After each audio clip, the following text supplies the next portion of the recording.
Michael Jackson की death एक mystery बन के रह गई है, ऐसा क्यों? इतनी कहानियां कि लोग हमेशा सोचते ही रह गए कि ये क्या हुआ है। और माइकल जैक्सन को तो लेके उसकी तो पूरी ज़िंदगी जो है ना वो मिस्ट्री पे ही है। हम्म। कभी वो गायब हो जाना उसका, कभी उसके साथ मुख्तलिफ हादसात होना, और वो जो फेम की ऊंचाई पे वो पहुंचा, जो मैं कहती हूँ एक स्याह फाम इंसान था जो बिल्कुल नॉर्मल लुकिंग था। फिर जिस तरह उसके फेस फीचर्स बदले और क्या क्या हुआ, कितनी वो सर्जरियों से गुजरा, उसकी एक ऐसा ये एक इंसान था या एक ऐसा शाहकार था कि लोग इसके बारे में ना हमेशा कुरेदते रहते थे कि वो कैसे रहता है, कैसे उठता है, क्या खाता है, उसका घर कैसा है, हम्म। उसके लोग कैसे हम्म। हैं, उसके इर्द गिर्द कौन लोग होते हैं। इसके हवाले से आपने देखा होगा, अगर वो जानवरों को रखने का उसको बहुत शौक था तो वो उसने सांप पाला हुआ था, बड़ा एनाकोंडा पाला हुआ था। उसके हवाले से खबरें अजीब अजीब। फिर उसने बच्चे अडॉप्ट किए हुए थे और वो बच्चों का वो खुद को उनका बाप कहलवाता था। फिर उसकी फैमिली से लिंक, फिर उसके साथ ना हादसात बहुत हुए। अभी वो हम्म। जब इस गाने की हम्म। इंडस्ट्री में आया है और अभी अपना नाम बना रहा था, तो एक बार उसका स्टेज पे वो जो क्रैकर्स होते हैं वो उसके चेहरे के पास, और वो फटे, उसका सेकंड और थर्ड डिग्री बर्न हो गया था, जिसकी वजह से उसको बहुत सारी सर्जरियों से गुजरना पड़ा और तकलीफ़ बहुत ज़्यादा उसको उठानी पड़ी। मैं अगर गौर करती हूँ ना, तो मुझे माइकल जैक्सन और पेन, ये दो एलिमेंट है, मतलब एक दूसरे के साथ जैसे लाज़िम हम्म। मलज़ूम थे। उसकी पूरी ज़िंदगी में दर्द ने उसका साथ नहीं छोड़ा। लोगों ने साथ छोड़ दिया, दोस्त दुश्मन बन गए, जेलसी में कौन कहाँ से पहुँच गया। लेकिन माइकल जैक्सन की जो पेन से एक ताल्लुक़ था ना, उसकी पूरी ज़िंदगी पेन के इर्द-गिर्द घूमती है। उसकी मौत भी पेन के इर्द-गिर्द घूमती है। अच्छा, 4 बड़ी कॉन्स्पिरेसी थ्योरीज हुँ। कहा जाता है कि माइकल जैक्सन की डेथ के साथ जुड़ी हैं। क्या 4 बातें की जाती हैं उसकी डेथ को लेके? देखिए, एक तो ये कहा जाता था कि ये उसको मर्डर किया गया। हम्म। एक तो थी कि पहली इसको हो गई। मर्डर किया गया। फिर इसको कहा गया कि ये एक स्लेव कॉन्ट्रैक्ट था जो उसने डेविल से किया था, जिसकी कई शिकें जो हैं वो उसको मंजूर नहीं थी, तो उसको इस तरीके से सीक्रेट सोसाइटीज़ ने उसको मार दिया। अच्छा, फिर एक ये था कि भी वो ओवरडोज होके ड्रग वो हुआ, क्या कहते हैं, उसकी डेथ हुई। फिर एक ये था कि इसकी डेथ का पूरा ड्रामा क्रिएट किया गया है। असल में ये सबसे इंटरेस्टिंग थ्योरी थी। उसके ये बारे में ये था कि ये पूरा डेथ का ड्रामा खेला गया और उसकी मौत का सीन और लोगों को सारा जो हुआ, उसकी आखिरी रसूमात, वो सब एक ड्रामा था। असल में तो वो ज़िंदा है। यानी माइकल जैक्सन जिंदा है और कहा जा रहा है कि सिर्फ वो मर गया है। बस हाँ, और ये बात फैलाई जा रही है। और वो अब उसके कई चाहने वालों ने कहा कि हमने माइकल जैक्सन को मुख्तलिफ जगहों पे देखा है, लेकिन उसने अपनी आइडेंटिटी चेंज कर लिया। अच्छा, कोई कहता था कि जी क्योंकि सोनी म्यूज़िक लेबल जो था, उसके साथ इसने बहुत ज़्यादा सिंगिंग, सबसे बड़ा उस टाइम इंडस्ट्री म्यूज़िक की सोनी म्यूज़िक जो है उससे साथ बहुत रिलेटेड बड़ा थी। लेबल था। बहुत बड़ा लेबल था और इन दोनों ने काम भी बहुत इकट्ठा किया इस लेबल के हम्म। साथ। लेकिन फिर इनके आपस के कुछ इख्तलाफात ऐसे बढ़े कि माइकल जैक्सन ने इसके मालिक के हवाले से ये कहना शुरू कर दिया कि ये तो डेविल है, ये खुद डेविल है, ये music oh my industry God. वाला। इस वजह से वो और जो इसकी एक कंट्रोवर्सी थी ना कि ये स्लेव कॉन्ट्रैक्ट में हम्म। कोई इसका वो हुआ, ये इन दोनों आपस में ये समझे एक दूसरे के साथ मैच भी करती है, क्योंकि इसने ब्लेम ही ये किया था कि ये सोनी म्यूज़िक जो है ये एक डेविल के ज़ेर निगरानी सारा सेटअप है, और वो इसके साथ स्लेव कॉन्ट्रैक्ट करना चाहते थे, जिससे माइकल जैक्सन जिसकी शराइत के साथ एग्री नहीं था, इसलिए वो मार दिया गया। अच्छा, स्लेव कॉन्ट्रैक्ट क्या था कि वो माइकल जैक्सन से काम ले रहे थे, माइकल जैक्सन को शोहरत दे रहे थे, लेकिन पैसे खुद कमा रहे थे? वो ये होता है कि एक तो पैसे की परसेंटेज बहुत ज़्यादा वो कमाता, वो था, आवाज़ उसकी थी, नाम उसका था। दूसरा, एक जो सैटेनिक सोसाइटीज़ होती हैं वो आपकी सोल से ख़रीदो फ़रोख्त करती हैं। वो आपको ऑर्डर देती हैं कि आपको ये करना है, हमारे तमाम अहकामात पे अमल दरामद करना है, जैसा हम कहेंगे वैसा करना है, जो करवाएंगे। और उसमें आपको याद होगा जो हमने कितने प्रोग्राम किए जिसमें सैटेनिक सोसाइटीज़ जो हैं वो अपने मेंबर से ख़ास तौर पे बच्चों के साथ गलत काम। आपको याद होगा कि इसकी ज़िंदगी में एक कंट्रोवर्सी ये भी निकली थी कि इसने किसी बच्चे के साथ ज़्यादती का मामला, लेकिन माइकल जैक वो चीज़ साबित नहीं हो सकी, इल्ज़ाम लगा हम्म। था। लेकिन एक जो चीज़ है कि इसकी बच्चों के साथ लगावट बहुत ज़्यादा थी। और मे बी जो शैतान का जो सैटेनिक कॉन्ट्रैक्ट था, स्लेवरी का कॉन्ट्रैक्ट था, उसमें ऐसी शराइत होती हैं कि जिसमें बच्चों को अब्यूज़ से लेकर और ऐसी गैर अखलाकी हरकतें। एज ए ह्यूमन इसको माना जाता था कि ये बहुत ज़्यादा चैरिटी वर्क करता था और लोगों की मदद करता था। इसने बच्चे और एनिमल्स के लिए भी, एनिमल लवर भी था। तो यहाँ पे कॉन्फ्लिक्ट के तहत जो है इसने वो कॉन्ट्रैक्ट साइन नहीं किया था। स्टार्ट में हम्म। ये भी सुना जब ये गायब हुआ तो उसको फेम और दौलत के लिए इसको इस पे राज़ी किया गया। अब ये बात तो ये सुनी तो बहुत गई, लेकिन अल्लाह ताला बेहतर जानते हैं कि उसने ऐसा किया कि नहीं किया। लेकिन इसके साथ हमेशा एलुमिनाटीज़ और ये मंसूब किए जाते हैं इसकी ओके। शोहरत से, इसके नाम से। अच्छा, इसको एक हुआ, अच्छा इसका एक और हुआ था कि ये एक परफॉर्म कर रहा था कि जैसे ट्रॉली सी में ऊंची हाइट पे हम्म। वो एक बना हुआ था जगह, जंगला सा, जिसमें वो खड़ा होके वहाँ से भी ये गिरा था। और उसके बाद उसकी जो बैक की पेन थी, बैक बोन में जो उसको इंजरी हुई थी, वो सारी ज़िंदगी इसकी कभी ठीक नहीं हो सकी। और वो इंजरी ऐसी थी कि वो बहुत ज़्यादा पेनफुल इंजरी थी। और उसके लिए उसको पेन का, मैंने कहा ना कि माइकल जैक्सन की ज़िंदगी और पेन लाज़िम मलज़ूम थे।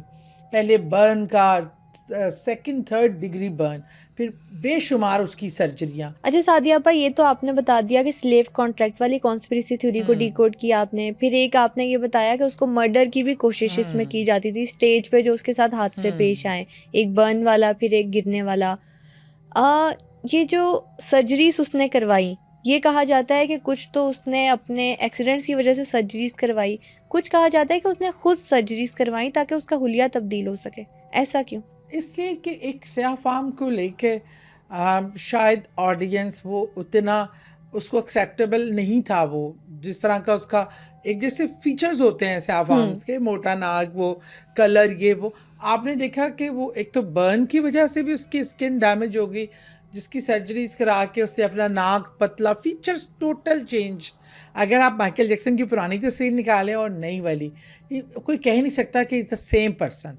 तो उसको अपनी ब्यूटीफाई करने का भी, और जब वो इतना पसंद किया गया आवाम में कि फिर उसको क्रेज़ हो गया था सर्जरीज़ का। वो चाहता था मैं गोरे से गोरा तरीन हो जाऊं और ख़ूबसूरत से ख़ूबसूरत तरीन हो जाऊं। अपनी आँखों की, नाक, होंठ, यू नेम इट, फेस का फेस कट, उसने सब कुछ एक आर्टिफिशियली वो इसमें चलता चला गया। और उसका ये सर्जरीज़ भी, डॉक्टर्स भी उसको कहने लगे थे कि जितना वाइटनिंग के लिए और आप चेहरे के फीचर्स बदलने के लिए सर्जरी कर रहे हैं, ये इंसानी हेल्थ के लिए बहुत हार्मफुल हो जाती है। बट उसका एक क्रेज़ था जो बढ़ता चला गया। और उसने फिर क्या हुआ कि वर्कलोड, इंजरीज, पेन, जो बहुत बड़ी एक कॉज बनी स्ट्रेस की उसके ऊपर। अब वो हर वक्त स्ट्रेस में रहता था। फिर उसकी ज़िंदगी में 2-3 तब्दीलियाँ बड़ी ऐसी आई। स्ट्रेस लेवल बहुत हाई हो गया, ईटिंग डिसऑर्डर हो गया और स्लीपिंग डिसऑर्डर हो गया। वो मतलब खाना पीने की टाइमिंग उसकी बिल्कुल डिस्टर्ब, वो स्ट्रेस की वजह से ना खा पाता था, ना सो पाता था। अब और पेन में इतना रहता था, बैक पेन तो उसकी, क्योंकि जब वो रिहर्सल्स करता था और जब आता था तो वो इतना एग्जॉस्ट हो चुका होता था और पेन का लेवल वो होता था कि उसने पेन किलर, ये जो स्ट्रेस को दूर करने रिलैक्सेंट्स होती हैं, वो भी उसको देनी शुरू कर दी गई। लेकिन उससे भी उसको एज सच 100% रिलीफ नहीं मिलता था। वो सो ही नहीं पाता था। वो ऐसा भी था कि जो 5 दिन दिन रात लगातार जागा रहा है। इस तरह भी उसके साथ स्टेजेस आई हैं। और फिर उसने क्या किया, उसने एक अपनी पेन का एक फार्मूला ढूंढ लिया, प्रोपोफॉल। ये ड्रग्स है, एनेस्थीसिया कहलाती है, जैसे जिसकी सर्जरी होती है उसको एनेस्थीसिया देते हैं ना, प्रोपोफॉल जो है एनेस्थीसिया के लिए यूज़ होती है, और उसमें फिर आप बिल्कुल अपने बेहोश हो जाते हैं, उसमें आपकी काट भी लेते हैं, वो आपको प्रेशर सर्जरी पेन का एहसास कम हो हाँ, जाता। पेन क्या, आपको कोई भी एहसास नहीं रहता। और इवन एनेस्थीसिया उतना ही सेंसिटिव सब्जेक्ट है। मैं खुद क्योंकि 6 मेजर सर्जरी से मैं गुजरी हुई हूँ, एनेस्थीसिया की ज़रा सी मिकदार ऊपर हो जाए और अगर वो मॉनिटर सही से नहीं कर रहे तो आपकी मौत के इम्कानात भी रहते हैं। इसलिए एनेस्थीसिया के डॉक्टर्स बिल्कुल अलग होते हैं, और वो एनेस्थीसिया देने से पहले आपके इंतहाई मेडिकल चेकअप्स होते हैं, आपके शुगर, ब्लड प्रेशर, आपकी बॉडी किस स्टेट में है, फिर एनेस्थीसिया मिकदार, आपके वज़न का, ऑपरेशन का ड्यूरेशन क्या होगा, उसके हिसाब से दिया जाता है। ये बहुत सेंसिटिव सब्जेक्ट है और ये बहुत सेंसिटिव मेडिकेशन है, लेकिन ये इसको एडिक्शन होनी शुरू हो गई, क्योंकि उसके बाद क्या होता था, इसका स्ट्रेस और नींद दोनों डिज़ायर पूरी हो जाती थी और इसको पता नहीं चलता था कि ये कहाँ पे है। और लेकिन विदाउट मॉनिटरिंग दिस मेडिसन वो बहुत डेंजरस जोन में इंसान को ले जा सकती है और बहुत रिस्की एलिमेंट होता है। एक डॉक्टर भी माइकल जैक्सन ने रखा जी। था और वो डॉक्टर हमेशा माइकल जैक्सन के साथ रहता था। माइकल जैक्सन की डेथ के बाद डॉक्टर को भी ब्लेम किया गया। डॉक्टर मरे जो है, जो हमेशा इनके साथ इस कॉन्ट्रैक्ट पे लिया, इसका बहुत बड़ा, इसको AEG एक कंपनी थी जिसकी तरफ से बहुत गैप के बाद 2009 में ही इसको ये कॉन्ट्रैक्ट मिला था, एक बड़ा, जिसमें एक पूरा एल्बम करना था। और वो काफ़ी बड़ा, और इसको कम से कम 10 साल हो गए थे कि इसने वो फिजिकल जो एक्सर्शन होती है ना गाने की, एक आध गाना तो किया, लेकिन वो एल्बम वाला गैप काफ़ी लंबा आ गया हुआ था। तो इसकी प्रैक्टिस अब वैसे पहले वाली नहीं थी, इसको बहुत ज़्यादा प्रैक्टिस करने की ज़रूरत पड़ी थी, और जिसकी वजह से इसको जब उस प्रैक्टिस के बाद वो आता था तो उसका बहुत बुरा हाल होता था। तो इसने इस मेडिसन को, जो इसका मैं आपको बता रही थी कि प्रोपोफॉल जो है, इसको रेगुलर इनटेक शुरू कर दिया था। लेकिन डॉक्टर मोरे जो हैं वो हर वक्त साथ रहना इसलिए भी ज़रूरी था कि जब वो उनको ये मेडिसन देते थे तो उनको अंडर ऑब्जर्वेशन रखना होता था। लेकिन ओके। एक बहुत बड़ा ये मैं कहती हूँ कोई इसमें प्लान था, इसमें कोई साजिश थी, इसमें क्या चीज़ थी, क्योंकि डॉक्टर मोरे ये जानते हुए कि ये ड्रग जो है, जब तक इसमें सारे मॉनिटर मशीनरी ना लगी हो तो ये ड्रग आप मॉनिटर नहीं कर सकते कि बॉडी पे क्या अफेक्ट कर रही है, या बॉडी को एक होती है नॉर्मल सेडेक्शन होती है कि वो चलो आप थोड़ी देर के लिए, एक होती है जो मीडियम होती है, उसमें आपको स्लीप टाइम हो जाता है, आपको स्ट्रेस आवे, लेकिन अगर आपको डीप ले जाती है स्लीप में तो वो आपको कोमे में भी ले जा सकती है और मौत में भी ले जा वेरी सकती है। डेंजरस। और डॉक्टर मोरे एक बड़ा अच्छा एजुकेटेड और बड़ा वेल नोन डॉक्टर था। ये नुक्ता उसने कैसे इग्नोर कर दिया कि ये डेली वो माइकल जैक्सन को इस मेडिसन की डोज देता था, और विदाउट एनी जो आपका हार्ट रेट चेक किए कि जो मशीन मेडिकल इक्विपमेंट्स होते हैं जो मॉनिटर करने में आपकी मूवमेंट मॉनिटर करते हैं, उसके बजाय वो सेल्फ मॉनिटरिंग पे ही जोर दे रहा था।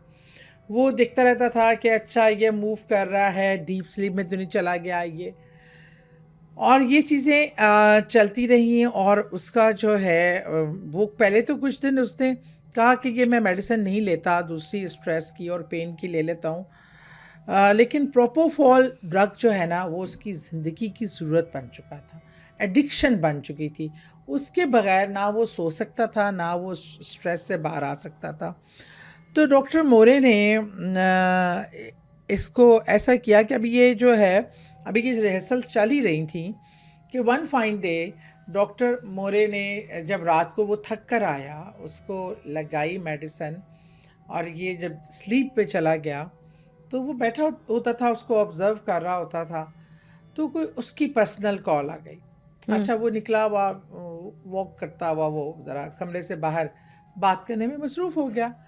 अब ऐसे पेशेंट को जिसे ये मेडिकेशन लगी हो, जिसकी कोई मॉनिटरिंग सिस्टम ना हो, ह्यूमन आई उसको मॉनिटर कर रही है और वो जज भी नहीं कर सकती कि ये कितना डीप चला गया है स्लीप में, ये क्या से क्या हो सकता है। वो सिर्फ उसकी ब्रीथिंग पैटर्न को उसके देखकर अंदाज़ा लगाता था। मतलब इंटरनल क्या डेंजर कर रहा है या हाँ, हार्म कर रही है वो मेडिसिन, इस उसकी चीज़ के कोई लिए मॉनिटर नहीं। देखिए ना, इतना बड़ा एक वो टॉप स्टार, उसके पैसे की कमी नहीं, रिसोर्सेज की कमी नहीं, उसमें ये निग्लेक्शन मेरी ना हलक से उतरी नहीं। बिलीव करें, किसी के भी नहीं, कोई भी सुन रहा होगा, जो बिल्कुल। सुनेगा और जिसकी नॉलेज में ये बात आएगी, वो ये सोचेगा ज़रूर कि सोर्सेज की कमी हो।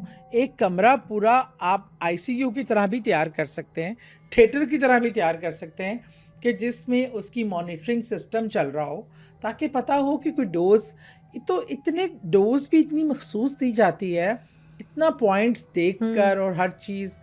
बहरहाल वो फ़ोन करता करता कमरे से बाहर निकल गया और जब वापस आया तो उसको लगा कि माइकल जैक्सन जो है वो मूव नहीं कर रहा और बिल्कुल उसके सीने में पहले लगा कि उसको हार्ट का कुछ हो रहा है। और इसने उसको बजाय इसके कि अगर वो उस टाइम भी वो बच सकता था, बजाय इसके कि उसको ऑक्सीजन प्रोवाइड करता, क्योंकि ये जब इसकी मिकदार ज़्यादा हो जाए तो वो आपकी ऑक्सीजन की सप्लाई, क्योंकि आपके ऑर्गन काम करना छोड़ने लगते हैं जिसमें लंग्स शामिल है। लंग्स जब काम करना छोड़ता है तो आपकी ऑक्सीजन सप्लाई, ऑब्वियसली। अगर ये सिंपल ऑक्सीजन भी उसको लगवा देता उस टाइम या प्रोवाइड करवाना, उसके लिए मतलब माइकल जैक्सन के लिए सोर्सेज की कमी थी।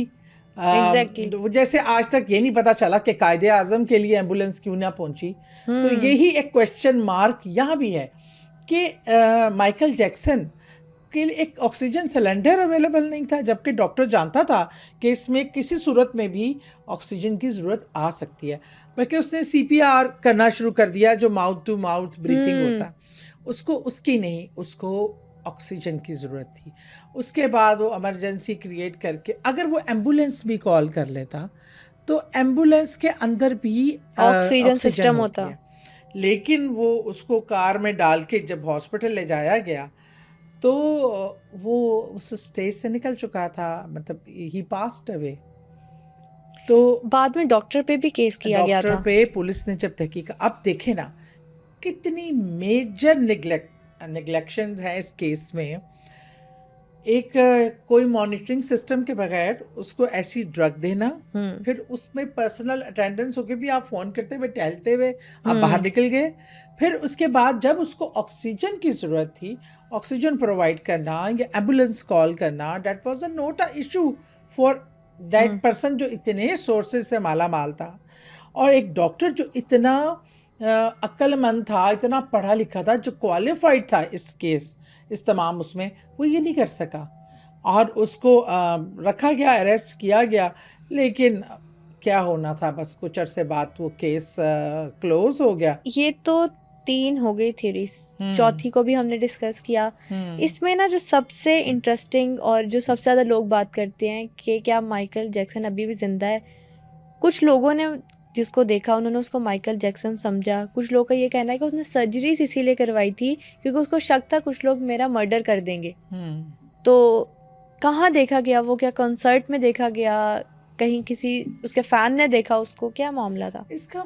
यही था, उसके फैंस ने उसको, किसी ने कहा वो किसी कॉन्सर्ट पे किसी कोने में खड़ा देखा गया, किसी ने कहा उसको मार्केट में किसी शॉप पे देखा।